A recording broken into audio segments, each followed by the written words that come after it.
जय भोलेनाथ, जय विष्णु भगवान, जय माँ लक्ष्मी। नमस्कार दोस्तों, आप सभी का स्वागत है आपके अपने ही चैनल सुविचार विद रीना में। आज फुलेरा दूज की आप सभी को हार्दिक शुभकामनाएं। आपका दिन शुभ और मंगलमय हो। चलिए फुलेरा दूज की पौराणिक कथा का रसपान करते हैं, श्री कृष्ण और राधा रानी का नाम लेकर। जय श्री कृष्णा, राधे राधे। आप सभी को फुलेरा दूज की हार्दिक शुभकामनाएं। हिंदू पंचांग के अनुसार फाल्गुन मास की शुक्ल पक्ष की द्वितीया को फुलेरा दूज के नाम से जाना जाता है। इसे अबूझ मुहूर्त के रूप में भी माना जाता है, क्योंकि इस दिन कोई शुभ व मांगलिक कार्य करना उत्तम और शुभ माना जाता है। इस दिन जो भी मांगलिक कार्य किए जाते हैं उस पर किसी भी प्रकार का कोई दोष या अशुभ प्रभाव नहीं पड़ता। इस कारण से लोग इस दिन मांगलिक कार्य का आयोजन करते हैं। इस दिन भगवान श्री कृष्ण की पूजा किए जाने का विधान है। आज हम सभी फुलेरा दूज से जुड़ी हुई कथाएं सुनेंगे। यह कथाएं बहुत ही शुभ हैं। आप सभी इनका श्रवण अवश्य करिए, क्योंकि भगवान की हर कथा शुभ और मंगलमय होती है। तो आइए प्रभु का नाम लेकर कथा को प्रारंभ करते हैं। आप सभी कथा को शुरू करने से पहले कमेंट बॉक्स में जय श्री कृष्णा जरूर लिखिएगा। तो प्रेम से बोलिए, भगवान श्री कृष्ण की जय हो। एक बार ऐसा हुआ कि भगवान श्री कृष्ण बहुत दिनों तक राधा रानी से मिलने वृंदावन नहीं जा पाए थे। ऐसे में राधा रानी अत्यंत दुखी हो गईं। राधा रानी का यह दुख देखकर सिर्फ ग्वाल और गोपियां ही नहीं, बल्कि मथुरा के सभी पेड़ पौधे और फूल भी मुरझाने लगे। यह बात जब श्री कृष्ण को पता चली तो वह शीघ्र ही राधा रानी से मिलने के लिए वृंदावन आ पहुँचे। कान्हा के आगमन का समाचार सुनकर वियोग में जलविहीन मछली की तरह छटपटा रही श्री राधा रानी का मुखमंडल खिल उठा। गोपियां भी बहुत प्रसन्न हुईं। सूखते हुए पेड़ पौधे और फूलों में एक बार फिर से जान आ गई और वे फिर से महल की भांति हरे भरे हो गए। उस समय कान्हा ने इन फूलों को तोड़कर राधा रानी पर फेंकना शुरू कर दिया। इसके बाद हमारी श्री राधा रानी भी प्रसन्न होकर उन पर फूल बरसाने लगी। यह देखकर गोपियां और ग्वालियां सब एक दूसरे पर फूल बरसाने लगे।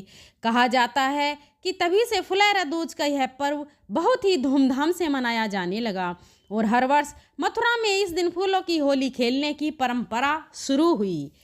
अब आइए श्रवण करते हैं फुलेरा दूज की दूसरी कथा, जिसे सुनने मात्र से ही सभी मनोकामनाएं पूर्ण होती हैं। एक संत थे जो वृंदावन में रहा करते थे। श्रीमद् भागवत में बड़ी निष्ठा थी उनका प्रतिदिन का नियम था कि वे रोज एक अध्याय का पाठ किया करते थे और राधा रानी जी को अर्पण करते थे। ऐसे करते करते उन्हें 55 वर्ष बीत गए, पर उनका एक दिन भी ऐसा नहीं गया जब राधा रानी जी को भागवत का अध्याय न सुनाया हो। एक रोज वे जब पाठ करने बैठे तो उन्हें अक्षर दिखाई ही नहीं दे रहे थे और थोड़ी देर बाद तो वे बिल्कुल भी नहीं पढ़ सके।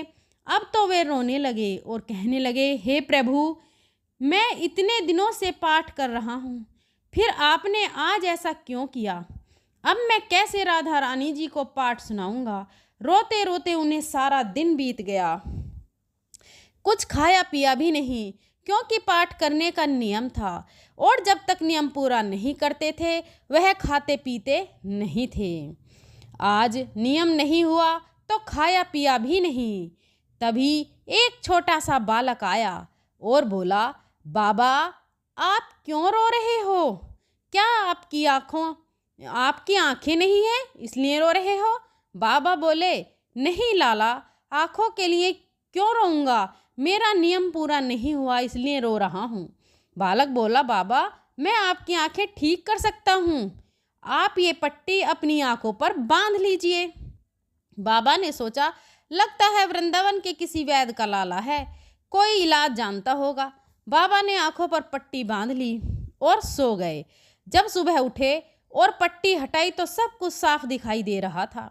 बाबा बड़े प्रसन्न हुए और सोचने लगे, देखूं तो उस बालक ने पट्टी में क्या औषधि रखी थी।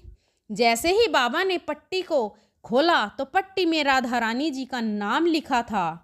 इतना देखते ही बाबा फूट फूट कर रोने लगे और कहने लगे, वाह किशोरी जी, आपके नाम की कैसी अनंत महिमा है। मुझ पर इतनी कृपा की और श्रीमद् भागवत से इतना प्रेम करती हो कि रोज मुझसे श्लोक सुनने में राधा रानी जी आपको भी आनंद आता है। लाड लडेती राधिके मांगू गोद पसार, दीजिए मोहे चरण रज और वृंदावन को वास। आइए अब हम सभी फुलेरा दूज के इस महान उत्सव पर श्याम सुंदर की एक लीला कथा सुनते हैं। एक बार श्याम सुंदर अपना श्रृंगार कर रहे थे। तभी श्याम सुंदर ने कुछ सोचकर नंद गांव की गोपियों को बुलाया और कहा कि अभी तुम बरसाना जाओ और यहाँ यह पता लगाओ कि हमारी प्राण प्यारी ने कैसे वस्त्र धारण किए हैं। आज हम भी वैसे ही पोशाक धारण करेंगे। आज तो राधे जैसी वस्त्र धारण करके निकुंज में जाएंगी और हमें देखकर राधा रानी भी अचंभित हो जाएंगी। जब नंदगांव से गोपियां बरसाना पहुंची तो कुछ मंजरी श्री राधा रानी का श्रृंगार कर रही थीं और कुछ बाहर खड़ी थी। उन्होंने गोपियों को अंदर जाने नहीं दिया। गोपियों ने बहुत अनुरोध किया कि सिर्फ एक झलक तो प्यारी की निहारने दो, फिर हम यहाँ से चली जाएंगी। मंजरी ने कहा कि एक शर्त है कि कोई एक गोपी ही अंदर जाएगी। फिर एक गोपी अंदर श्री राधे की झलक के दर्शन करने गई। गोपी बिना पलक झपकाए श्री राधा रानी की झलक के दर्शन करती रही। फिर उस गोपी ने तुरंत अपने नेत्र बंद कर लिए और बंद नेत्रों से ही बाहर आकर दूसरी गोपी को कहा कि अरे सखी, जल्दी से मुझे नंदगांव ले चलो। सभी सखियों ने कहा कि पहले श्री राधे के श्रृंगार का वर्णन तो करो। सखी गोपी ने कहा कि पहले जल्दी से मुझे श्याम सुंदर के पास ले चलो, वहीं पर बताती हूँ। उस गोपी का हाथ पकड़कर सखियाँ नंद भवन में ले आईं। जब सखियाँ नंद गांव में पहुंची तो श्याम सुंदर ने पूछा कि क्या तुमने मेरी श्री राधा के दर्शन कर लिए? अब जल्दी से मुझे बताओ, कैसे पोशाक धारण की हुई है? कितनी सुंदर लग रही थी मेरी प्यारी। तब गोपियों ने कहा कि हमारी प्राण प्यारी को बड़े प्रेम से संभाल कर मैंने इन नेत्रों में समा कर लाई हूँ। लो, अब मैं नेत्र खोल रही हूँ। आप मेरे नेत्रों में झांक कर प्राण प्यारी का दर्शन कर लो। देखिए कितना अद्भुत भाव है, कितना समर्पित भाव है। तब श्याम सुंदर ने उस गोपी के नैनों में झांका तो बरसाने में श्रृंगार करती हुई श्री राधे दिखाई दी। श्याम सुंदर अपनी प्राण प्यारी की झलक पाकर उस गोपी के नेत्रों में ही खो गए। अब पलक उस गोपी के नेत्रों में ही निहारती रही। अपना श्रृंगार करना भी जैसे भूल गए, एक स्तंभ की तरह जैसे चेतन में हो गए। एक गोपी ने श्याम सुंदर को पुकारा, तब तो जाकर वो फिर से वैसे हुए। श्याम सुंदर उस गोपी पर बलिहारी जाते हैं और बोली, तुम धन्य हो गोपी और तुम्हारा प्रेम भी धन्य है। तुम्हारे प्रेम ने तो नंद भवन में बरसाना दिखा दिया है। फिर श्याम सुंदर ने श्री राधे जैसा ही श्रृंगार और पोशाक धारण की। जिस गोपी ने नेत्रों में श्री राधे दिखाई थी उससे कहा कि अब तुम अपने नेत्रों में मेरी छवि को बंद कर लो। उस गोपी ने श्याम सुंदर को भी पलक निहारा और थोड़ी देर में अपने नेत्रों को बंद कर दिया।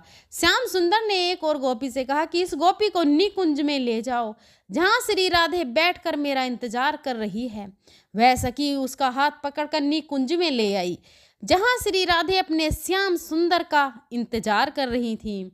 नंदगांव की गोपियों को देखकर उन्होंने उनसे पूछा, श्याम सुंदर कहाँ हैं? जिस गोपी के नेत्र बंद थे उसने कहा, श्याम सुंदर मेरे नेत्रों में समा गए हैं। ऐसा कहकर उस गोपी ने अपने नेत्रों को जैसे ही खोला तो श्री राधे भी उसके नेत्रों में झांककर अचंभित सी हो गई। उस गोपी के एक नेत्र में श्रृंगार करती हुई बरसाना में श्री राधे दिखाई दे रही थी और दूसरे नेत्र में श्रृंगार करते हुए नंद भवन में श्याम सुंदर दिखाई दे रहे थे। उस गोपी के दोनों नेत्रों में प्रिया और प्रियतम दोनों ही दिखाई दे रहे थे।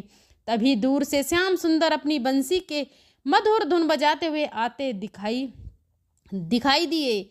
दोनों एक दूसरे को देखकर अचंभित हो रहे थे, क्योंकि जैसा श्रृंगार उस गोपी के नेत्रों में दिखाई दे रहा था वैसा ही श्रृंगार दोनों ने किया था। राधा जी उस गोपी को अपना हीरा जड़ित हार पहनाती हैं और आलिंगन करते हुए कहती हैं, तुम धन्य हो गोपी, और तुम्हारा प्रेम भी धन्य है। तुमने तो अपने दोनों नेत्रों में मुझे और श्याम सुंदर को बसा लिया है।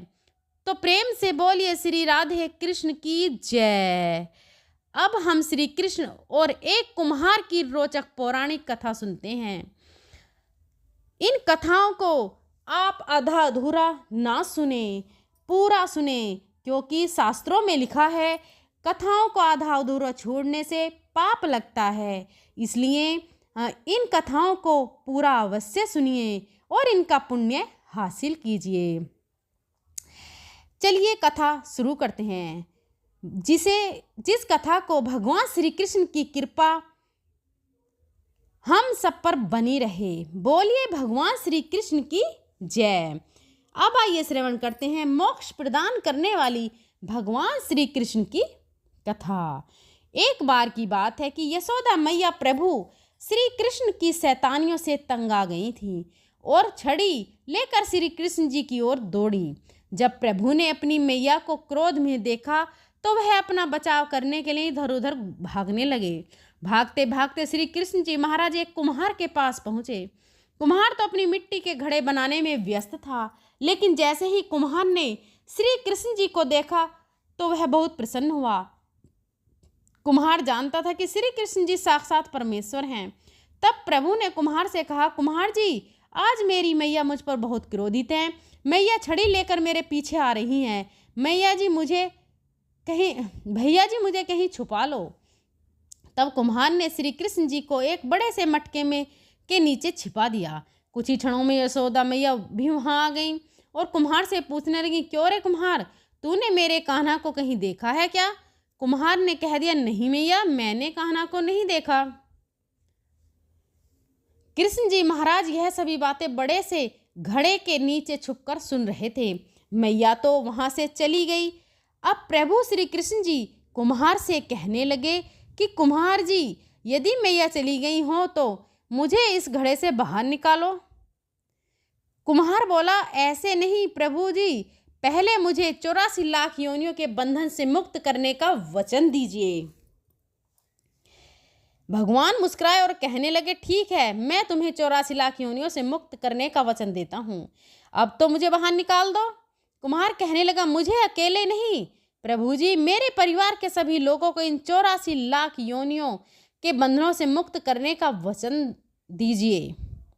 मैं तो आपको इस घड़े से बाहर निकाल लूँगा। तब भगवान श्री कृष्ण जी कहने लगे, चलो ठीक है, उनको भी 84 लाख योनियों के बंधन से मैं मुक्त होने का वचन देता हूँ। अब तो मुझे घड़े से बाहर निकाल दो। अब कुम्हार कहने लगा, बस प्रभु जी, एक विनती और है, उसे भी पूरा करने का वचन दे दो तो मैं आपको इस घड़े से बाहर निकाल दूं। भगवान बोले, वह भी बता दो, क्या कहना चाहते हो? कुम्हार कहने लगा कि प्रभु जी, जिस घड़े के नीचे आप छुपे हो उसकी मिट्टी मेरे बैलों के ऊपर लाद कर लाई गई है। मेरे इन बैलों को भी 84 के बंधन से मुक्त करने का वचन दीजिए। भगवान श्री कृष्ण जी ने कुम्हार के प्रेम पर प्रसन्न होकर उन बैलों को भी 84 के बंधन से मुक्त होने का वचन दिया। प्रभु बोले, अब तो तुम्हारी सब इच्छा पूरी हो गई, अब तो मुझे घड़े से बाहर निकाल दो। तब कुम्हार कहता है, अभी नहीं भगवान, बस एक अंतिम इच्छा और है, उसे भी पूरा कर दीजिए। और वह यह है, जो भी प्राणी हम दोनों के बीच के इस संवाद को सुनेगा उसे भी आप 84 लाख योनियों के बंधन से मुक्त करोगे। बस यह वचन दे दो तो मैं आपको इस घड़े से बाहर निकाल दूं। कुम्हार की प्रेम भरी बातों को सुनकर भगवान श्री कृष्ण जी बहुत ही खुश हुए और कुम्हार की इस इच्छा को भी पूरा करने का वचन दिया। फिर कुम्हार ने बाल श्री कृष्ण जी को घड़े से बाहर निकाल दिया और उनके श्री चरणों में दंडवत प्रणाम किया। प्रभु जी के चरण धोए और चरणामृत लिया। अपनी पूरी झोपड़ी में चरणामृत का छिड़काव किया और प्रभु जी के गले लगकर इतना रोए कि प्रभु में ही विलीन हो गए। जरा सोचिए, जो बाल श्री कृष्ण जी लंबे चौड़े गोवर्धन पर्वत को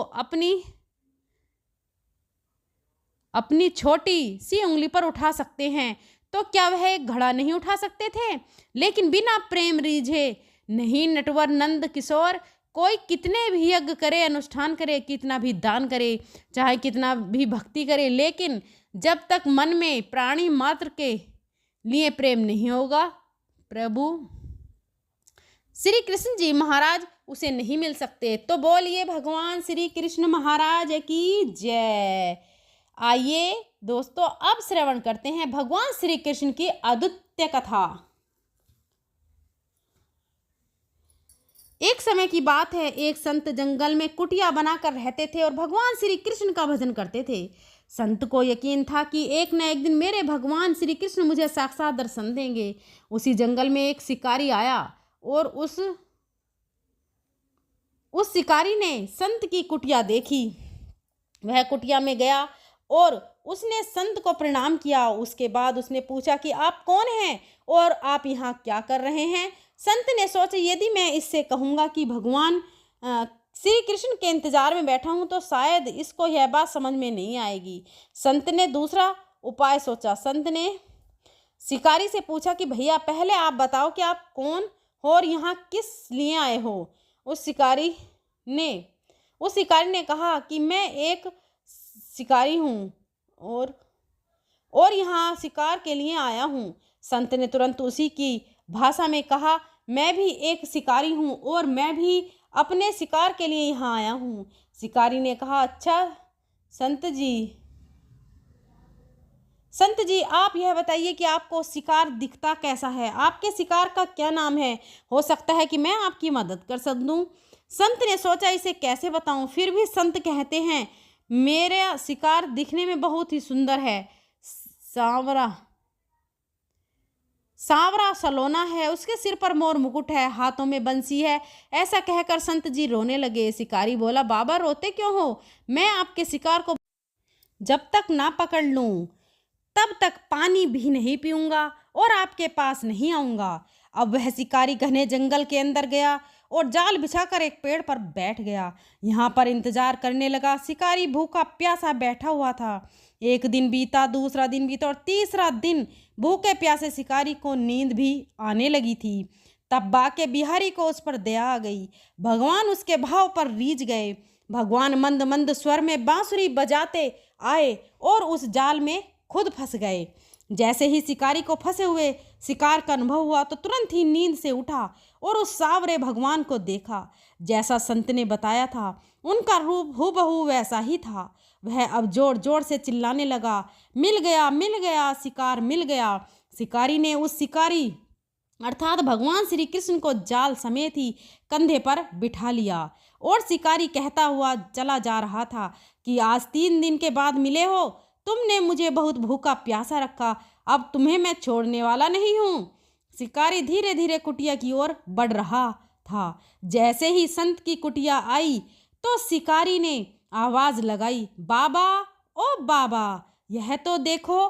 संत ने तुरंत दरवाजा खोला और संत उस शिकारी के कंधे पर बैठे भगवान श्री कृष्ण को जाल में फंसा देख रहे थे। भगवान श्री कृष्ण जाल में फंसे हुए मंद मंद मुस्कुरा रहे थे। शिकारी ने कहा, बाबा मैं आपका शिकार लाया हूँ, बहुत मुश्किल से मिला है। संत के तो आज होश ही उड़ गए थे। संत जी शिकारी के चरणों में गिर पड़े। संत आज फूट फूट कर रोने लगे और कहने लगे, मैंने आज तक आपको पाने के लिए अनेक प्रयास किए प्रभु, लेकिन आज आप मुझे शिकारी के कारण मिले हो। भगवान बोले, इस शिकारी का प्रेम तुमसे ज़्यादा है, इसका भाव तुम्हारे भाव से ज़्यादा है, इसका विश्वास तुम्हारे विश्वास से ज़्यादा है। इसलिए आज जब 3 दिन बीत गए तो मैं आए बिना नहीं रह पाया। मैं तो अपने भक्तों के अधीन हूँ और आपकी भी भक्ति कम नहीं है। आपके दर्शन के फल से मैं इसे 3 ही दिन में प्राप्त हो गया। इस तरह से भगवान ने खूब दर्शन दिए और फिर वहाँ से भगवान अंतर ध्यान हो गए। हे प्रभु, जैसे आपने उस शिकारी को दर्शन दिए वैसे ही सबको भी अपने दर्शन कराना। इस कथा को कहते, सुनते और हुंकार भरते सभी पर अपनी कृपा करना, सभी के घर धन धान्य से भरना। एक बार प्रेम से बोलिए भगवान श्री कृष्ण जी की जय, तो बोलिए श्री राधे कृष्ण जी की जय हो। आप सभी को यह कथा कैसी लगी हमें कमेंट बॉक्स में लिखकर ज़रूर बताइएगा। अगर आप सभी को यह कथा पसंद आई हो तो कमेंट बॉक्स में जय श्री राधे जय श्री कृष्णा ज़रूर लिखिएगा और ये वीडियो अपने फ्रेंड और फैमिली में ज़रूर शेयर करिएगा और हमारे चैनल सुविचार विद रीना को सब्सक्राइब करिएगा। अगर मेरे बोलने में कोई त्रुटि हुई हो तो मैं हाथ जोड़कर क्षमा प्रार्थी हूँ। मिलते हैं अगली वीडियो के साथ, तब तक के लिए धन्यवाद। जय श्री कृष्णा।